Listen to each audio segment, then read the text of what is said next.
অসমৰ যুৱক যুৱতীৰ বাবে অত্যন্ত প্ৰতিশ্ৰুতিৰে পূৰ্ণ আছিল। যোৱা ফেচবুক লাইভত মই আপোনালোকক দিয়া প্ৰতিশ্ৰুতি অনুসৰি অসম চৰকাৰৰ দ্বাৰা অনুষ্ঠিত এডিআৰই পৰীক্ষাৰ তৃতীয় শ্ৰেণীৰ পৰীক্ষাৰ ফলাফল ইতিমধ্যে ৰাজ্য চৰকাৰে ঘোষণা কৰিছে। যোৱাকালি এডিআৰই পৰীক্ষাৰ পিছত police constable, sub inspector of police, গৃহ বিভাগৰ অধীনত থকা বিভিন্ন পৰীক্ষাৰ ফলো অসম চৰকাৰৰ গৃহ বিভাগে ঘোষণা কৰিছে। আজি খন্তেক সময় আগতে স্বাস্থ্য বিভাগৰ বিভিন্ন শিতানত অনুষ্ঠিত পৰীক্ষাৰ ফলাফলসমূহো হয় ঘোষণা কৰা হৈছে, নহলে যিকোনো মুহূৰ্ততে ঘোষণা কৰা হ'ব। মই আপোনালোকক জনাবলৈ পাই সঁচাকৈয়ে আনন্দিত যে অহা 15 তাৰিখে চতুৰ্থ শ্ৰেণীৰ বাবে আমি অনুষ্ঠিত কৰা এডিআৰই পৰীক্ষাৰ ফলাফলো দিনৰ 10:30 বজাত আমাৰ চৰকাৰৰ ফালৰ পৰা ঘোষণা কৰা হ'ব। আৰু এই প্ৰক্ৰিয়াকে আগুৱাই লৈ গৈ 15, 16, 17 এই যিকোনো এটা দিনত post graduate teacher, graduate teacher তাৰো ফলাফল আমি ঘোষণা কৰিম। আৰু শেষত আমি প্ৰাথমিক শিক্ষা বিভাগৰ বাবেও শিক্ষক শিক্ষয়িত্ৰীৰ পৰীক্ষাৰ ফলাফল আমি ঘোষণা কৰিম। অৰ্থাৎ অক্টোবৰ মাহৰ ভিতৰত অসমৰ 35,000 নিবনুৱা যুৱক যুৱতীয়ে কৰ্ম সংস্থাপন পাবলৈ সক্ষম হ'ব। যোৱা কালি পৰহিৰ দ্বাৰা মই নিবনুৱা যুৱক যুৱতীসকলক যিসকল পৰীক্ষাত উত্তীৰ্ণ হৈছে তেখেতসকল চাই আছিলো। প্ৰত্যেকৰে নিজৰ জীৱনৰ সহজ সৰল জীৱনৰ কাহিনী এটা আমাৰ আগত বৰ্ণনা কৰিছে আৰু কেনেকে চৰকাৰৰ পৰা লাভ কৰা চাকৰিটোৱে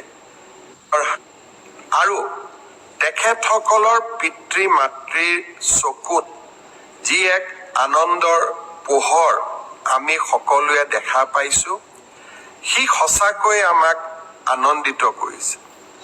যোৱা নিৰ্বাচন ৰাইজক প্ৰতিশ্ৰুতি দিছিলো যে আমাৰ যদি চৰকাৰ আহে, মই অলপ বেছিকৈ কৈছিলো যে গন্তি কৰি কৰি 1 লাখ ল'ৰা ছোৱালীক চৰকাৰী চাকৰি দিম।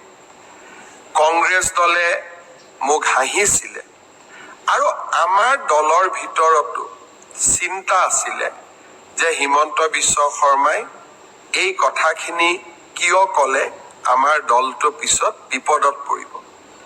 কিন্তু আজি আমি 1 লাখ নিযুক্তিৰ যি আমাৰ প্ৰতিশ্ৰুতি আছিল, সেই প্ৰতিশ্ৰুতি আমি নিজৰ প্ৰতিশ্ৰুতি নিজেই ভংগ কৰিলো আৰু 2 লাখ নিযুক্তিৰ ফালে ধাৱমান হৈছো। আমি অসমৰ নিবনুৱা যুৱক যুৱতীক দিয়া প্ৰতিশ্ৰুতি পূৰ্ণভাৱে পালন কৰিবলৈ পাই সঁচাকৈয়ে মই আনন্দিত। পৰম পিতাক ভগৱানক মই ধন্যবাদ কৃতজ্ঞতা জনাইছো যে নেদেখাজনৰ অফুৰন্ত আশীৰ্বাদত আমি আৰু এটা মহান কাম সম্পাদন কৰিবলৈ সক্ষম হলো। মোৰ লক্ষ্য ইয়াৰ পৰা আমি থমকি ৰব নালাগিব। অহা 5 বছৰত আমি আৰু কিমান ল'ৰা ছোৱালীক চৰকাৰী চাকৰি দিব পাৰিম তাৰ পৰিকল্পনা মই ইতিমধ্যে আৰম্ভ কৰিছো।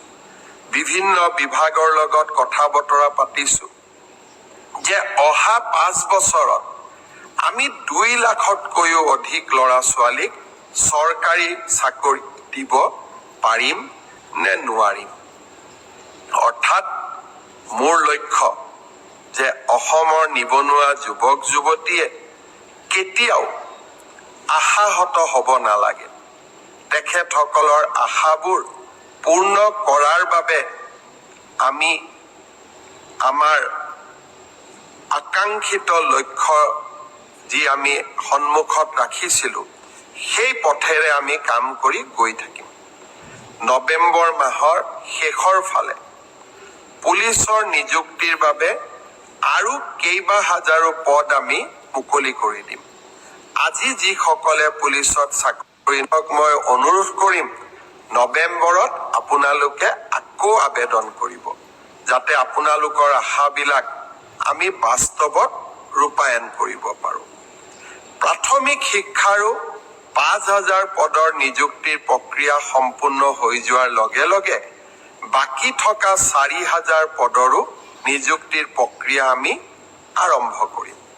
অৰ্থাৎ অসমৰ যুৱক যুৱতীৰ সপোনবিলাক পূৰণ কৰিবলৈ আমি আমাৰ প্ৰচেষ্টা অব্যাহত ৰাখিম। ইয়াৰ মাজতে আজি ৰাতিপুৱা আমি এটা সুন্দৰ নতুন আঁচনি আৰম্ভ কৰিছোঁ। আঁচনিটোৰ নাম হ'ল CM ফ্লাইট।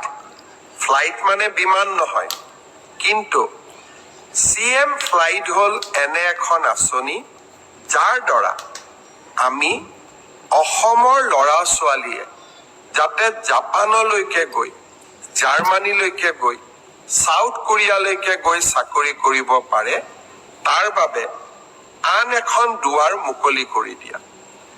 এডভান্টেজ অসম দ্বিতীয়ৰ সময়ত জাপানৰ লগত আমি এখন বুজাবুজি চুক্তি স্বাক্ষৰ কৰিছিলোঁ। উদ্দেশ্য আছিল অসমৰ 50,000 ল'ৰা ছোৱালীক আমি জাপানত নিযুক্তি দিয়া, কৰ্ম সংস্থাপন দিয়া। জাপানত এটা চাকৰিত, সাধাৰণ চাকৰি, ড্ৰাইভাৰ হ'ব পাৰে, নাৰ্ছিং কেয়াৰ হ'ব পাৰে, অফিচত কাম কৰিবলৈ কম্পিউটাৰ অপাৰেটৰ হ'ব পাৰে, বা ছফ্টৱেৰত কাম কৰা আমাৰ ডেকা ল'ৰা ছোৱালী হ'ব পাৰে। তেওঁলোকৰ মাহিলী দৰমহা হ'ল 2 লাখ টকা। আৰু এই 2 লাখ টকা দৰমহা দিব পৰা 50,000 ল'ৰা ছোৱালী জাপান চৰকাৰে অসমৰ পৰা লৈ যাব বিচাৰে। তাৰ বাবে আমি কি কৰিব লাগিব? তাৰ বাবে আমি জাপানৰ ভাষাটো শিকিব লাগিব। জাপানিজ লেংগুৱেজ আমি শিকিব লাগিব। আজি ৰাতিপুৱা গুৱাহাটীত আমি জাপানিজ লেংগুৱেজ ট্ৰেইনিং চেণ্টাৰটো আৰম্ভ কৰিলোঁ। ইয়াৰ বাবে এই গোটেই লেংগুৱেজ ট্ৰেইনিং পাবৰ বাবে এজন ল'ৰাই বা এগৰাকী ছোৱালীয়ে 1,80,000 টকা ফিজ দিব লাগে। ইমান ফিজটো আমাৰ ল'ৰা ছোৱালীয়ে দিব নোৱাৰে। তাৰ কাৰণে আমি সিদ্ধান্ত লৈছোঁ যে 1,80,000 টকাৰ 1 লাখ টকা ৰাজ্য চৰকাৰে দিব। জাপান চৰকাৰেও 50,000 টকা দিব। তাৰ মানে নিবনুৱা যুৱক যুৱতী গৰাকীয়ে কিমান দিব লাগিব? মাত্ৰ 30,000 টকা দিব লাগিব। আৰু এই 30,000 টকাও এক্সিছ বেংকে ঋণ হিচাপে দিবলৈ সাজু হৈ আছে। মই ছাত্ৰ ছাত্ৰীসকলক অনুৰোধ কৰিম যে আপোনালোকে যিসকলে ভাবে যে আমি জাপানলৈ গৈ চাকৰি কৰিম, আমাৰ পৰিয়ালটোৰ গোটেই অৰ্থনৈতিক ভেটি আমি পৰিৱৰ্তন কৰিম, আৰু যিসকলে এই প্ৰত্যাহ্বান ল'ব বিচাৰে তেওঁলোকক মই অনুৰোধ কৰিম, অহা কালিৰ পৰা আমি ক'ত আবেদন কৰিব লাগে, কেনেকে কৰিব লাগে, টিভি সমূহতো দিম, মোৰ সামাজিক মাধ্যমতো দিম, আৰু বাতৰি কাকততো দিম। আপোনালোকে জাপানিজ লেংগুৱেজ যিটো আমাৰ ট্ৰেইনিং চেণ্টাৰ আমি কৰিছোঁ, তাত আপোনালোকে যোগদান কৰক। 16টা বিভিন্ন মাধ্যমত, অৰ্থাৎ ড্ৰাইভাৰ হ'ব পাৰে, কেয়াৰ গিভাৰ হ'ব পাৰে, নাৰ্ছিং হ'ব পাৰে, কম্পিউটাৰ অপাৰেটৰ হ'ব পাৰে, এই 16টা ষ্ট্ৰীমত আমি ল'ৰা ছোৱালীক জাপানিজ লেংগুৱেজৰ প্ৰশিক্ষণ দিম। আৰু এই প্ৰশিক্ষণ যদি আপোনালোকে লয়, জাপানত গৈ 2 লাখ টকা মাহেকী লাভ কৰিব পৰা দৰমহাত চাকৰি কৰিব পাৰিব আৰু তাৰ বাবে জাপান চৰকাৰে 5 বছৰৰ ভিসা দিব। তাৰ পিছতো যদি আপোনালোকে কাম কৰি থাকিব খোজে ভিসাৰ এক্সটেনশনো দিব। CM ফ্লাইট এটা সুন্দৰ আঁচনি। এই সুন্দৰ আঁচনিটোত আমাৰ ল'ৰা ছোৱালীয়ে আগ্ৰহ প্ৰকাশ কৰক। আমি জাপানত গৈও এখন অসমীয়া ছ'চাইটি আমি গঠন কৰিম আৰু জাপানে অসমৰ ল'ৰা ছোৱালীক বিচাৰে, কাৰণ তেওঁলোকৰ জীৱন ধাৰণৰ পদ্ধতি আৰু আমাৰ জীৱন ধাৰণৰ পদ্ধতিৰ মাজত বহুত পাৰ্থক্য নাই। আমাৰ অসমীয়া মানুহৰ দৰেই তেওঁলোকৰ স্বভাৱ চৰিত্ৰ সহজ সৰল মৰমীয়াল। জাপানৰ লোকসকলৰো চৰিত্ৰ তেনেকুৱাই। আজি এই সম্পৰ্কত মই দিয়া ভাষণটো মোৰ ফেচবুক পেজত আছে। আপোনালোকে অনুগ্ৰহ কৰি মোৰ ভাষণটো শুনিব চেষ্টা কৰিব। গোটেই কথাখিনি আপোনালোকে বুজি পাব। শ্ৰদ্ধাৰ ৰাইজ, আপোনালোকৰ মনত আছে অসমত আমি এপ্ৰিল মাহত প্ৰধানমন্ত্ৰী নৰেন্দ্ৰ মোদী ডাঙৰীয়াৰ উপস্থিতিত বিভিন্ন চাহ বাগিচাৰ পৰা যুৱক যুৱতীক আমন্ত্ৰণ কৰিছিলো বিশ্ব দৰবাৰলৈ ঝুমুৰক লৈ যোৱাৰ বাবে। সিদিনাখনে মই তেওঁলোকক প্ৰতিশ্ৰুতি দিছিলো যে ছেপ্টেম্বৰ মাহত আমি আপোনালোকক আকৌ নিমন্ত্ৰণ কৰিম, সম্বৰ্ধনা জনাম, অভিনন্দন জনাম, 25,000 টকাৰ মাননি এটাও আগবঢ়াম। ছেপ্টেম্বৰত মই নোৱাৰিলো। অক্টোবৰ হৈছে প্ৰতিশ্ৰুতি ৰখাৰ মাহ।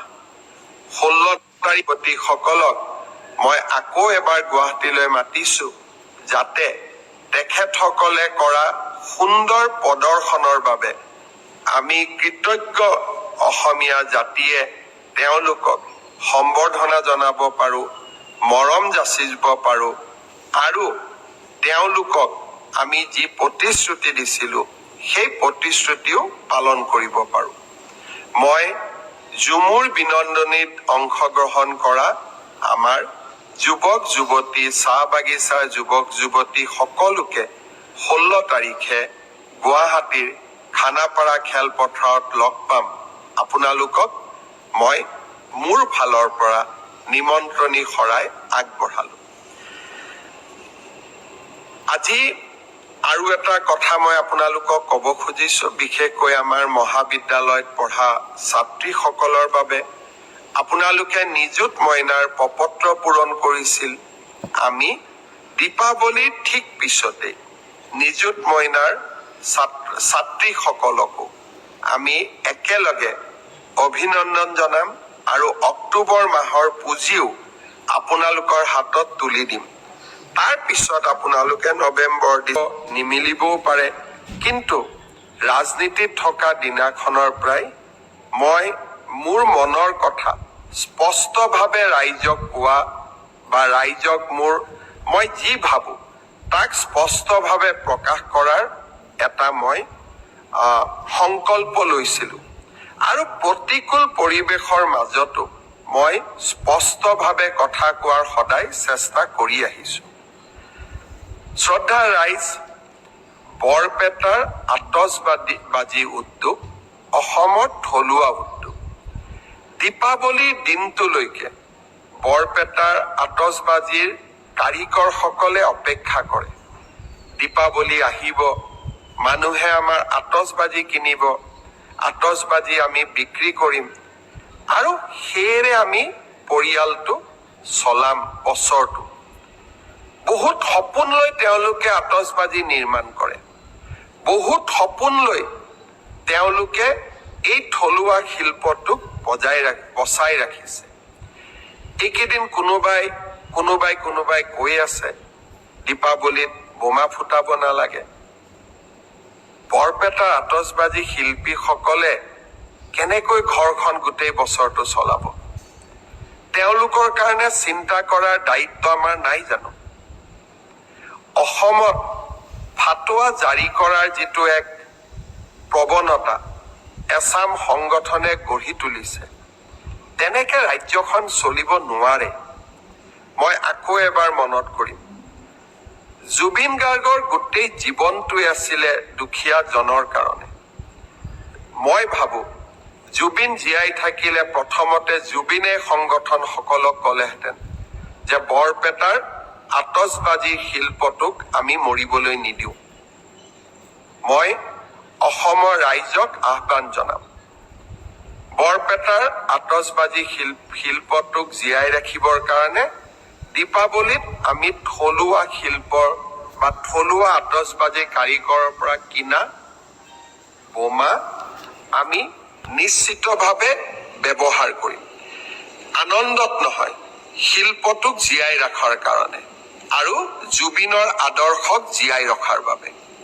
কোনোবাই মোক বেয়া পাব পাৰে, আৰু যিসকল সংগঠনে টেলিভিছনৰ পৰ্দাত উলিয়াই যিকোনো এটা ফটোৱা জাৰি কৰি দিয়ে, তাক আমি অন্তত আমাৰ চৰকাৰ থকালৈকে আমি তেনেকে চলিব দিব নোৱাৰো। কাৰণ আমি এইখন অসম মানৱীয় মূল্যবোধৰ মাজেৰে আগুৱাই যোৱাটো বিচাৰো। সনাতন আমাৰ সংস্কৃতি, দীপাৱলী অতীজৰে পৰা আমি পালন কৰি আহিছো।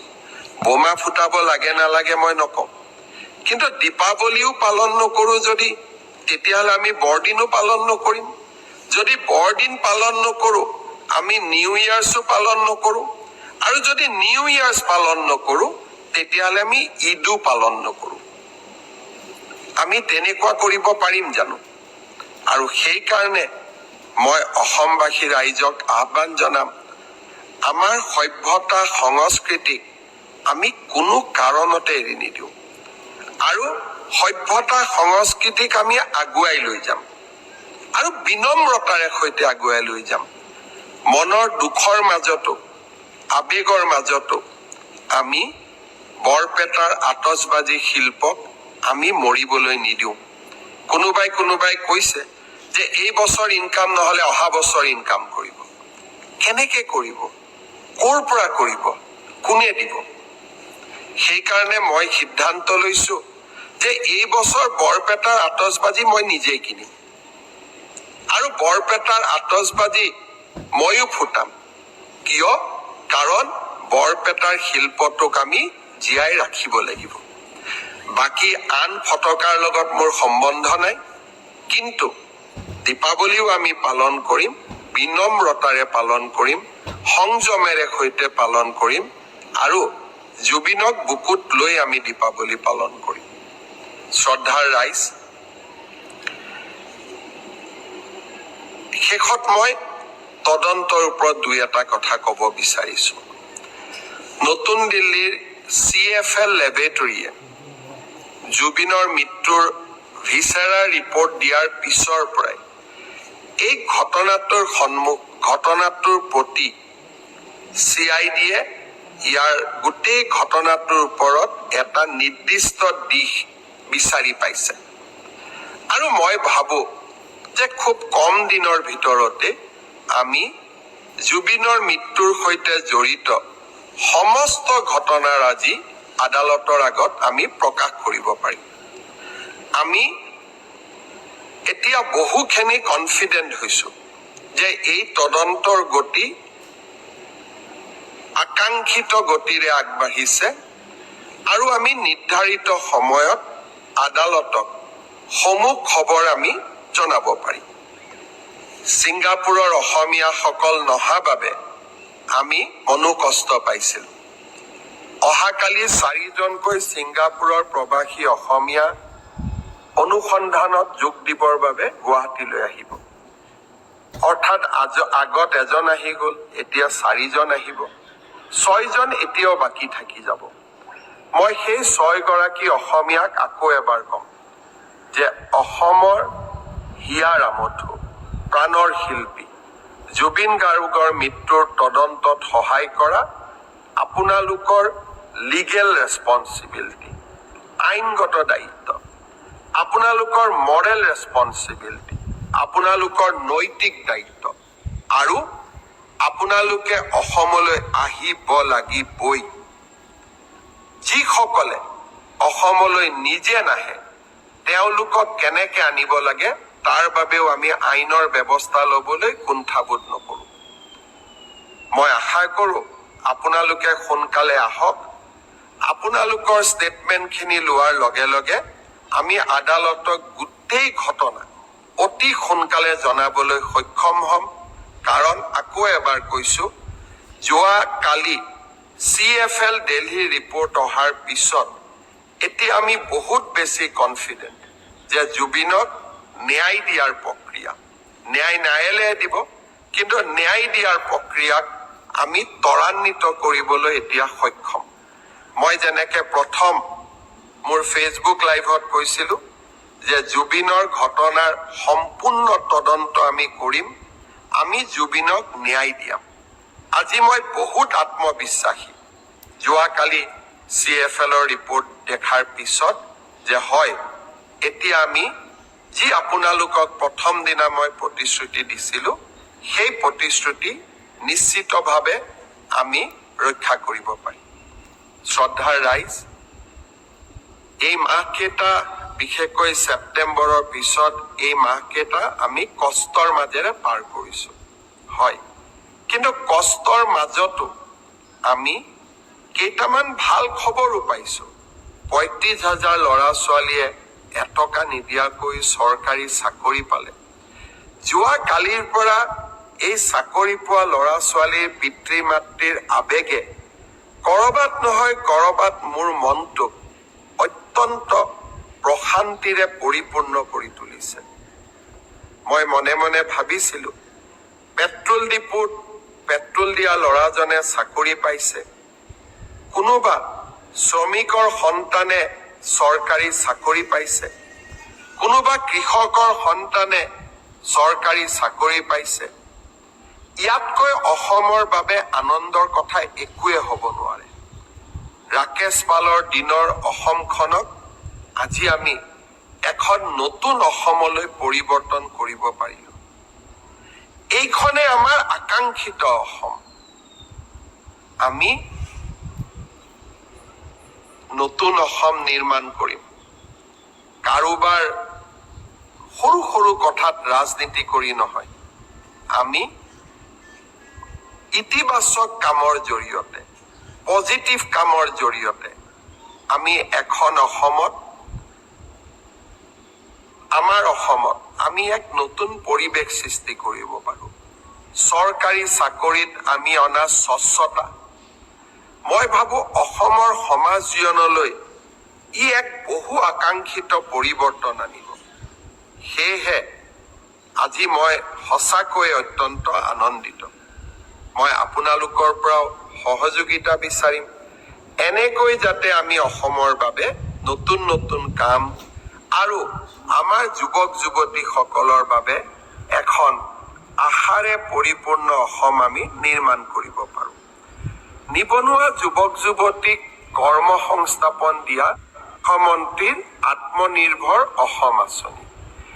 এই আঁচনিৰ জৰিয়তে আমি 2 লাখ যুৱকক 2 লাখ টকাৰ ঋণ আৰু অনুদান প্ৰদান কৰো, যাৰ জৰিয়তে তেখেতসকলে জীৱন বাটত আগুৱাই যাবলৈ প্ৰেৰণা পায়। মই অত্যন্ত আনন্দিত যে এই বছৰৰ ৭৫,০০০ যুৱক যুৱতীৰ নিৰ্বাচনৰ প্ৰক্ৰিয়াটো সম্পূৰ্ণ হৈছে। অহা ডিচেম্বৰ মাহত আমি আপোনালোকক মাতি আনি 2 লাখ টকাৰ প্ৰথম কিস্তি 1 লাখ টকা প্ৰদান কৰিম।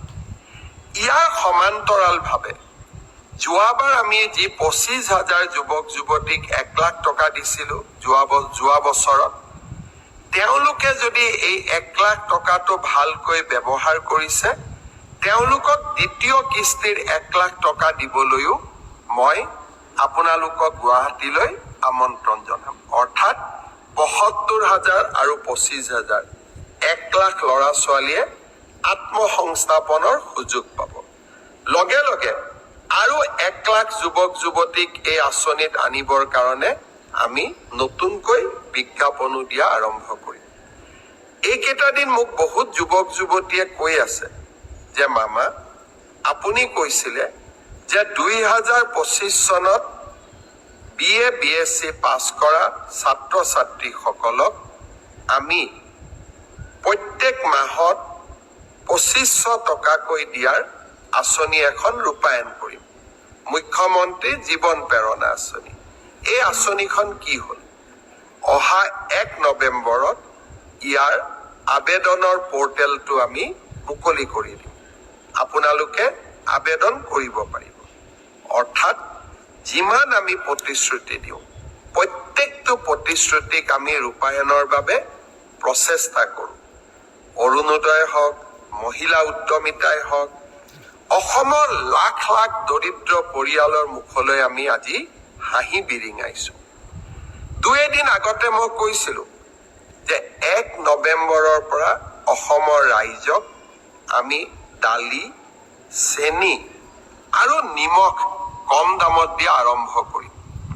লগতে মই আই মাতৃসকলক কৈছিলোঁ যে আমি আপোনালোকক গেছৰ চিলিণ্ডাৰ কিনিলেও 250 টকা ৰাজ সাহায্য দিম। প্ৰায় 22 লাখ পৰিয়ালে, অৰুণোদয় পৰিয়ালে ইতিমধ্যে এই আঁচনিখনৰ বাবে আবেদন কৰিছে। লগতে মই কৈছিলোঁ যে অহা বছৰ যদি আমি নিৰ্বাচনত জিকো, চাউল বিনামূলীয়াকৈ পায়, দালি, নিমখ, চেনি অৰ্ধমূল্যত বা কম দামত পাব, আৰু আমি আপোনালোকক মিঠাতেলো দিম।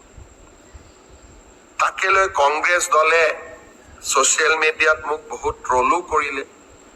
মই চিন্তা কৰিলোঁ যে মিঠাতেলটো দৰিদ্ৰ মানুহক লাগে।